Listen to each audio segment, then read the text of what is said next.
Bonjour à toutes et tous. Aujourd'hui, comme vous le savez, j'aime énormément les bébés midi.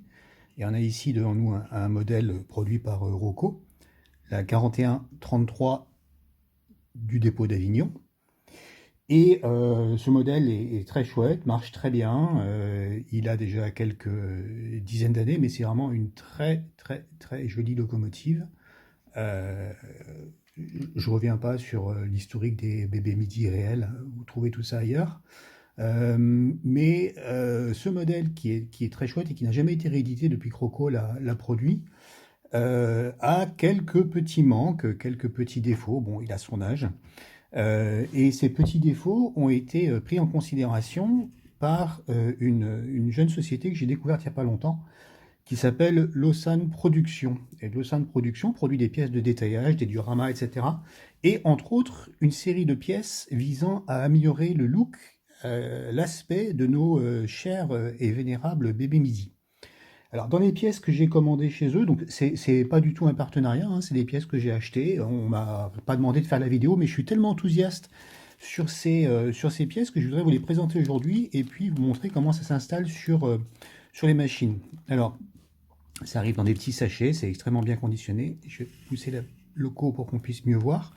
Donc ici, on a des dispositifs de détection pour cette série, donc les 4100 et les 4600. En fait, il s'agit de ces espèces de petites brosses métalliques ou balais qui frottent, qu'on installe sous la locomotive et qui frottent sur le crocodile au passage sur cet appareil, afin de répéter la signalisation dans la machine. Et ils ont aussi édité très récemment un ensemble de câbleaux d'unités multiples visant à remplacer ceux qui sont présents d'origine ici sur la machine Rocco et qui sont, avouons-le, un petit peu rustiques.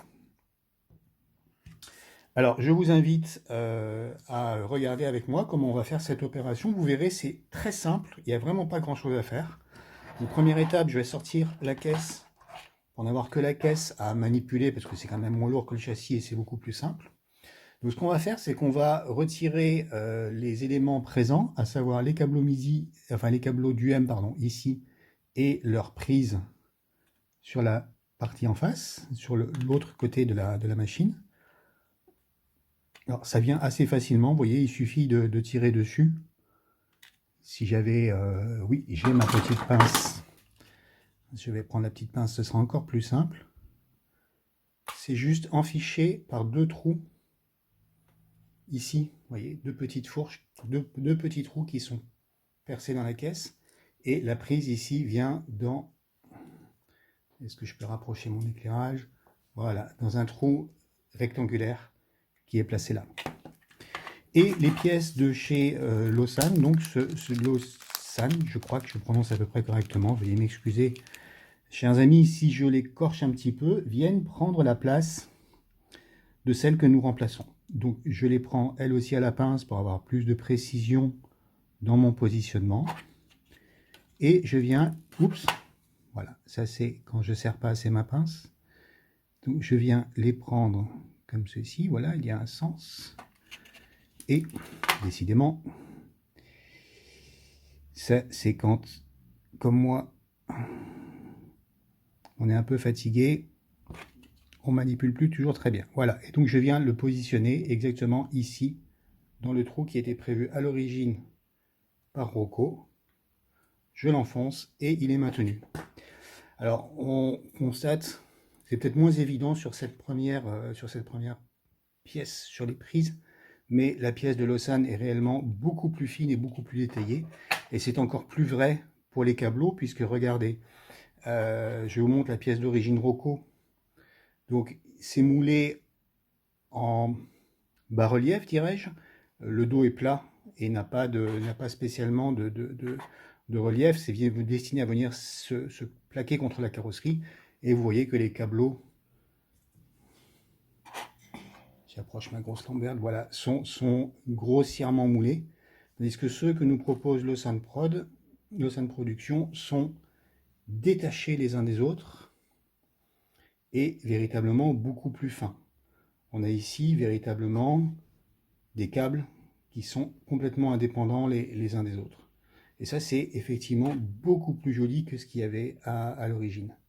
Et donc on vient simplement les mettre en place ici, à la place de ceux qui étaient déjà présents. Et voilà, le tour est joué. Alors on peut évidemment renforcer par un petit point de colle à l'intérieur, ici sur les deux câbleaux et là sur les prises. Mais avouons que sur notre petite machine qui a bien, qui a bien 25 ans d'âge, j'imagine, la face est véritablement métamorphosée. Si je prends l'autre côté, vous voyez, ici on a les câbleaux d'origine Rocco qui étaient malgré tout bien pour l'époque, mais maintenant devenus un petit peu grossiers depuis qu'on peut faire des choses très fines en imprimante, en impression 3D.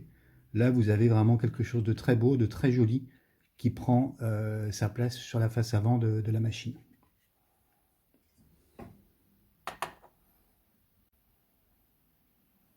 Voilà, deuxième pièce que nous allons maintenant monter. Il s'agit ici de la petite brosse qui vient se placer sous le châssis, sous plutôt le bogie de la machine, et qui sert en réalité à frotter sur un crocodile afin d'avoir la répétition de la signalisation dans la machine. Alors, cette pièce est absente sur le bogie Rocco et on va l'installer tout de suite.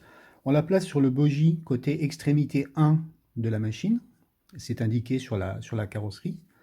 Donc pour moi, c'est celui-ci. Alors là, c'est encore plus simple. Je prends simplement ma pièce. Je mets une petite goutte de colle. Donc là, j'utilise de la super glue, hein, je ne m'embête pas. Hop, voilà. Sur la surface de contact. Et je viens la positionner ici, sous mon bogie. Voilà, ma machine est ainsi équipée. Vous voyez, c'est extrêmement simple à faire. Après, on fond tout ça dans la patine du bogie si on souhaite patiner sa machine, ce qui n'est absolument pas obligatoire. Et le tour est joué. Voilà, je remonte la machine et je vous montre ce que ça donne une fois la machine remise sur ses pattes. Voilà, la machine est remontée.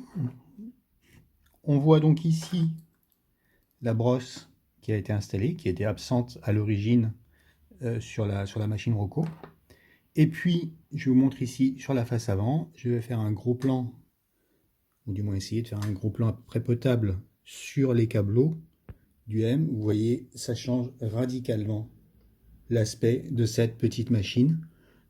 Pour ma part, je suis complètement emballé par ces pièces, donc je vais en commander d'autres pour mes autres bébés MIDI, puisque j'en ai quelques-unes encore à équiper. Je me suis laissé dire que Lausanne Production travaillait aussi sur la préparation d'accessoires pour améliorer la ligne de toiture. J'attends ça évidemment avec une grande impatience.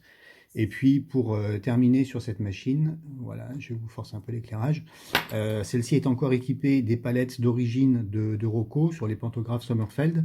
On peut faire beaucoup plus fin maintenant en montant par exemple des palettes 1500 volts d'origine mécanique train ou bien l'Obsidienne ou bien Penati pour au moins tenter d'affiner les pantographes.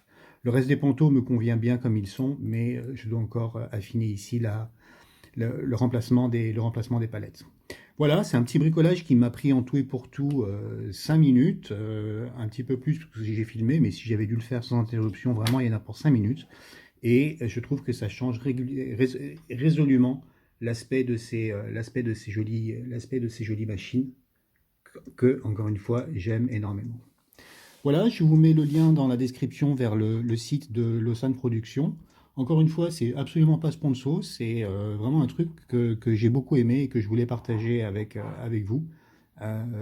J'espère que si vous avez de ces petites machines dans votre collection, dans votre parc, vous serez convaincu par la qualité de ces produits. Et voilà, et je vous dis bonne continuation, bon train et à bientôt. Au revoir.